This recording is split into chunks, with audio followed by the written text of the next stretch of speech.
dasar demokrasi adalah dari rakyat, untuk rakyat, dan oleh rakyat menjadi hilang dengan adanya pemberlakuan presidensial threshold tersebut. Dan hanya akan merusak demokrasi dan menyuburkan oligarki.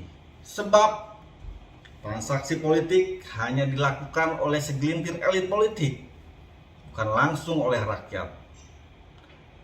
Apalagi yang dijadikan rujukan adalah hasil pemilu 5 tahun yang lalu. Tentu sudah usang dan tidak relevan lagi.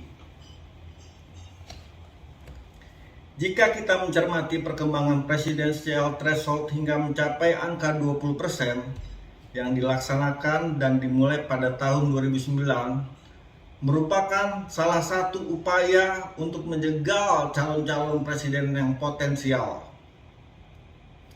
Menurut pakar hukum tata negara Refli Harun, Partai PDIP dan Golkar berkontribusi besar terhadap adanya presidensial threshold 20% tersebut.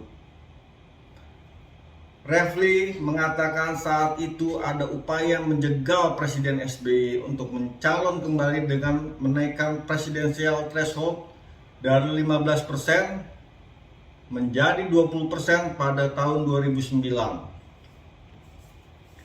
Namun ternyata hal ini gagal dilakukan.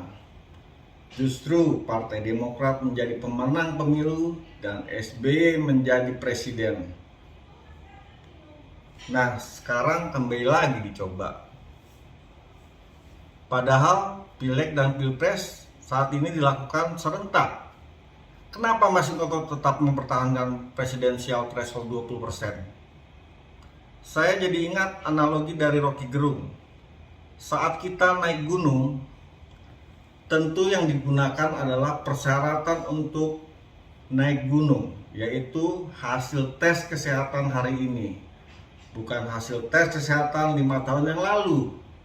Kan bisa saja selama 5 tahun ini banyak penyakit yang bertambah ataupun berkurang, yang tentu sangat berbahaya pada pendaki. Sama bahayanya dengan sikap ngotot parpol yang mempertahankan status quo presidensial threshold 20%. Mereka ikut memperjuangkan demokrasi atau justru ikut memperjuangkan kepentingan oligarki. Biarkan rakyat yang menilai. Yang pasti, Partai Demokrat mendukung presidensial threshold 0%. Sekian dari saya. Salam Ricky Fight Back. Tetap semangat, jaga soliditas.